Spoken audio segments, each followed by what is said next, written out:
Our solution assists the senior most sales leader and his or her leadership team optimize a frontline sales manager's time spent across key management activities that result in a more efficient process, improved productivity, and additional revenue.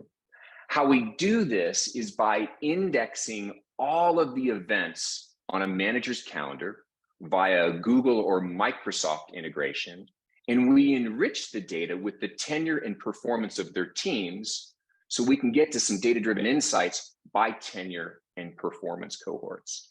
And let me just be perfectly clear. We absolutely believe that the frontline sales manager is the heart of a revenue organization, and it is also one of the hardest jobs in the company itself. Fortunately, here to report that our management processes are unfortunately nowhere near as rigorous as our sales processes. As you think about your own individual sales process at your organization, my guess is that they're documented, they're defined, probabilities associated to stages, exit criteria, aligned marketing collateral, et cetera, et cetera.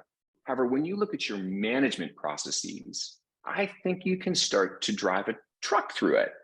Arguably, they're not systematized, they lack really any form of measurement, and they truly don't help us really understand what the best managers are doing in order to replicate those managers.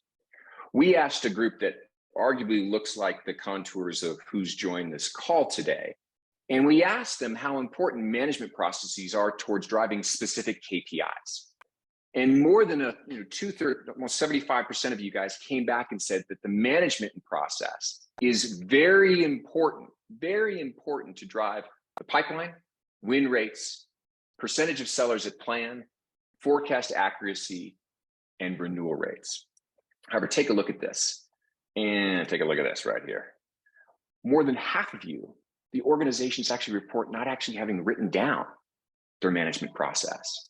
And those that actually did write it down, it's only a fraction that would suggest that it's highly prescribed in terms of guiding managers towards what to do. And I think it's probably not surprising that we see results that look like this. And give me a second here, and let me try and explain what you're looking at. I know it's what you're about to see is fruit salad. What you're looking at is a second line leader's dashboard of an actual customer early in their onboarding, where this manager has 7 direct frontline sales managers reporting in. All the names are, of course, hidden to kind of protect the innocent, so to speak. But I think this is emblematic of what we find in some of our early customers.